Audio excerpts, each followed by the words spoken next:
जय श्री राम, हर हर महादेव।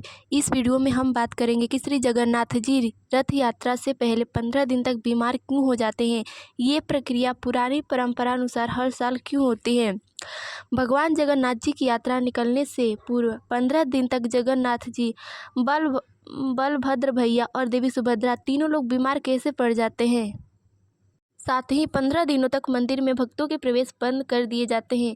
उस समय केवल मंदिर के पुजारी व वैद्य यानी डॉक्टर के अलावा किसी को भी प्रवेश नहीं मिलता है। पौराणिक कथा अनुसार उड़ीसा के पुरी में भगवान जगन्नाथ जी के एक परम भक्त थे जिनका नाम श्री माधव दास था। वो प्रतिदिन पूरे भक्ति भाव के साथ श्री जगन्नाथ जी की सेवा करते थे। वे अकेले ही रहते थे। एक बार माधव दास जी को अतिसार अर्थात उल्टी दस्त का रोग हो गया। इस बीमारी के कारण वे इतना कमज़ोर हो गए कि चलना फिरना मुश्किल हो गया। लेकिन जब तक उनके शरीर में ताकत थी वे अपना कार्य स्वयं करते रहे, किसी से सहायता नहीं ली।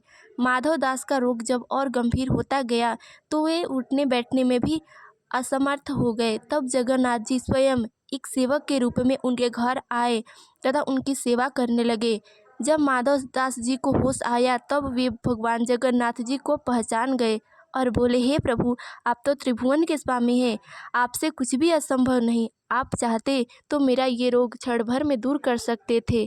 अगर आप मेरा ये रोग दूर कर देते तो ये सब करने की ज़रूरत ही नहीं पड़ती। अब जगन्नाथ जी बोले, हे माधव, मुझसे अपने भक्तों की पीड़ा नहीं देखी जाती, इसीलिए मैं स्वयं तुम्हारी सेवा कर रहा हूँ। जो प्रारब्ध रहता है उसे तो भोगना ही पड़ता है, कर्म का फल तो अवश्य ही मिलता है।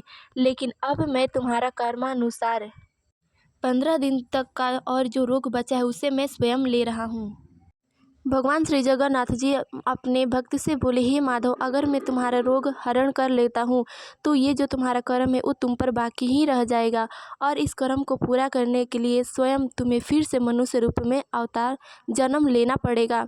इसीलिए मैंने तुम्हारे इस रोग को नहीं हरण किया और अब का जो रोग बाकी है उसे मैं स्वयं अपने ले रहा हूँ। इतना कहकर भगवान जगन्नाथ जी ने स्वयं अपने भक्त माधव दास जी से 15 दिन का रोग ले लिया। भक्त के प्रेम भाव के कारण भगवान जगन्नाथ जी को वर्ष में केवल एक बार स्नान कराया जाता है, जिसे स्नान यात्रा कहते हैं। और स्नान यात्रा कराने के बाद भगवान जगन्नाथ जी आज भी 15 दिन के लिए बीमार होते हैं।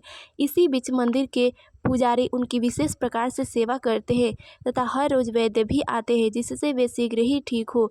जिस दिन वे पूरी तरह स्वस्थ हो जाते हैं उसी दिन भगवान जगन्नाथ की यात्रा निकाली जाती है तथा भक्त उनके दर्शन प्राप्त कर प्रसन्न होते हैं। जेठ माह की पूर्णिमा से श्री जगन्नाथ जी भगवान बीमार पड़ते हैं। तो इस वीडियो में बस इतना ही, मिलते हैं अगले वीडियो में, तब तक के लिए जय श्री राम, हर हर महादेव।